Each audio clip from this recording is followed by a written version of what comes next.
Thank you. Good evening, ladies and gentlemen. It is an absolute privilege to join you all tonight. We are here in Fall River, Massachusetts, a proud American city.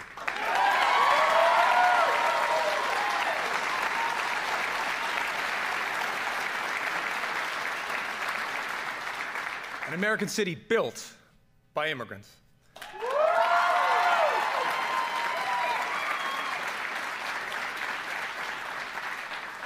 From textiles to robots, this is a place that knows how to make great things.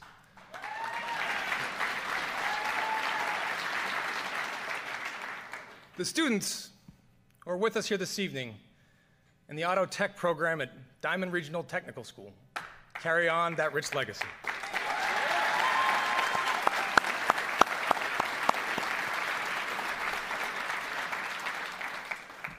Like many American hometowns, Fall River has faced its share of storms. But the people here are tough.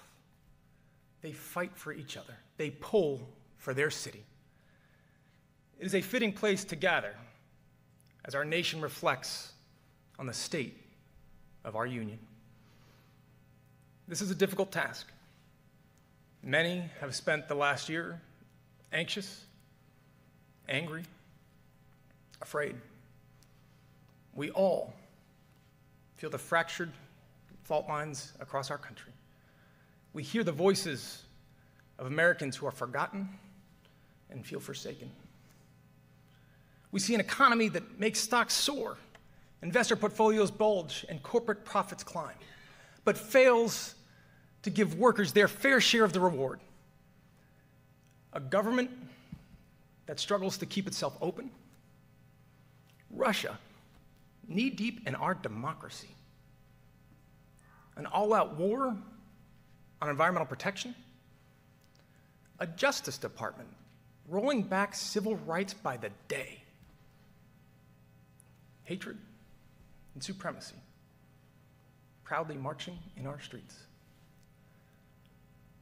Bullets tearing through our classrooms, concerts, and congregations, targeting our safest, sacred places. And this nagging, sinking feeling, no matter your political beliefs, that this is not right. This is not who we are.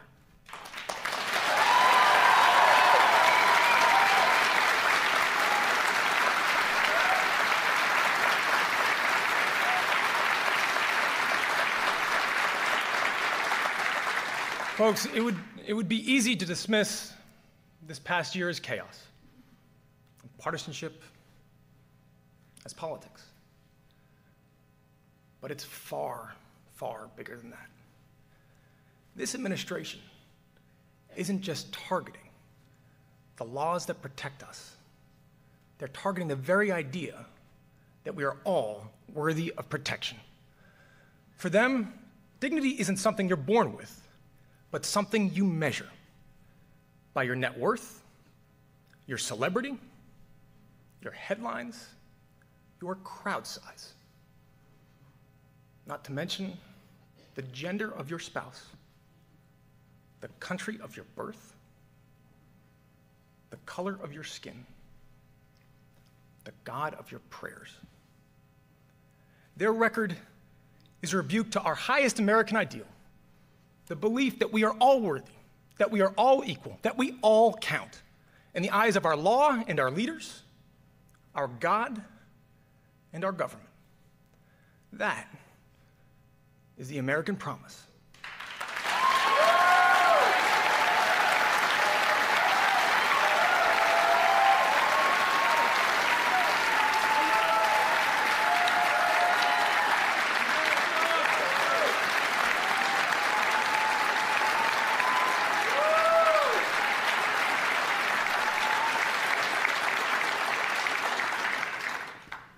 Today, ladies and gentlemen, today, that promise is being broken by an administration that callously appraises our worthiness and decides who makes the cut and who can be bargained away. They're turning American life into a zero-sum game, where for one to win, another must lose. Where we can guarantee America's safety if we slash our safety net. Where we can extend healthcare in Mississippi if we gut it in Massachusetts. We can cut taxes for corporations today if we raise them on families tomorrow. Where we can take care of sick kids if we sacrifice dreamers. We are bombarded with one false choice after another: coal miners or single moms, rural communities or inner cities, the coast or the heartland. As if the mechanic in Pittsburgh, a teacher in Tulsa, and a daycare worker in Birmingham are bitter rivals, rather than mutual casualties of a system forcefully rigged towards those at the top. As if the parent who lies awake, terrified that their transgender son or daughter will be beaten and bullied at school, is any more or less legitimate than a parent whose heart is shattered by a daughter in the grips of an opioid addiction. So here is the answer that Democrats offer tonight. We choose both.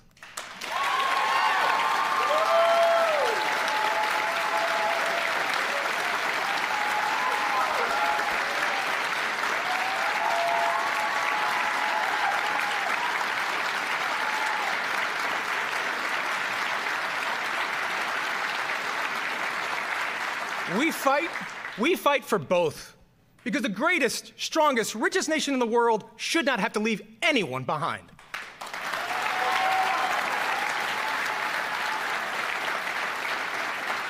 We choose a better deal for all who call our country home. We choose a living wage and a paid leave and affordable childcare your family needs to survive. We choose pensions that are solvent, trade pacts that are fair, roads and bridges that won't rust away, a good education that you can afford. We choose a healthcare system that offers you mercy, whether you suffer from cancer or depression or addiction. We choose an economy strong enough to boast record stock prices and brave enough to admit that top CEOs making 300 times their average worker is not right.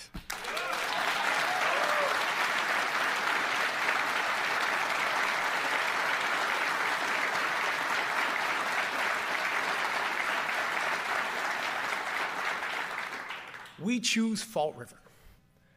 We choose the thousands of American communities whose roads aren't paved with power or privilege, but with an honest effort, with good faith, and the resolve to build something better for your kids. That is our story. It began the day our founding fathers and mothers set sail for a new world, fleeing oppression and intolerance. It continued with every word of our independence, the audacity to declare that all men are created equal, an imperfect promise for a nation struggling to become a more perfect union. It grew with every suffragette step, every freedom rider's voice, and with every weary soul we welcome to our shores. And to all the dreamers out there watching tonight, let me be absolutely clear. Ustedes son parte de nuestra historia. Vamos a luchar por ustedes y no nos vamos a alejar. You are part of our story. We will fight for you, and we will not walk away.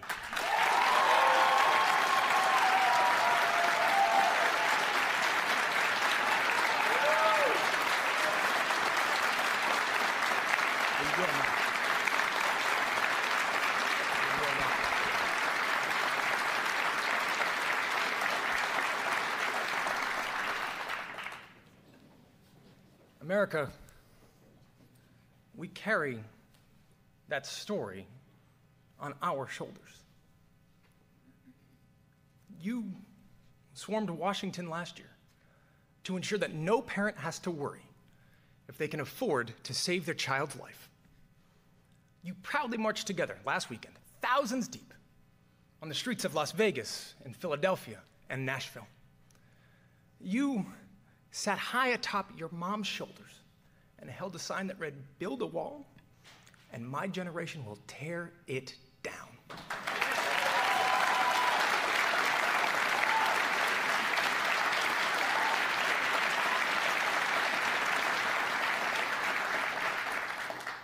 You bravely say, "Me too."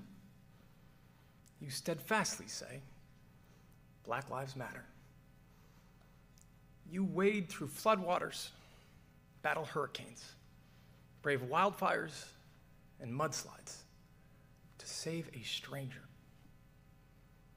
You battle your own quiet battles every single day. You drag your weary bodies to that extra shift so that your families won't feel the sting of scarcity.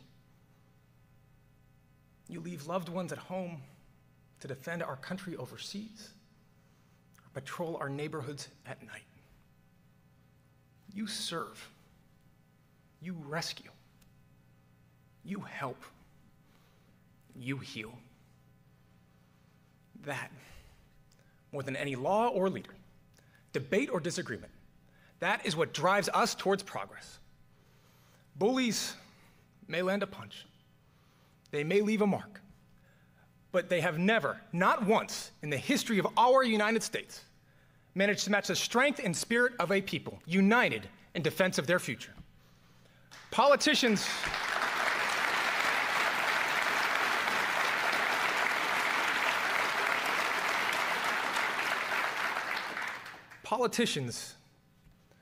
can be cheered for the promises they make. Our country will be judged by the promises we keep.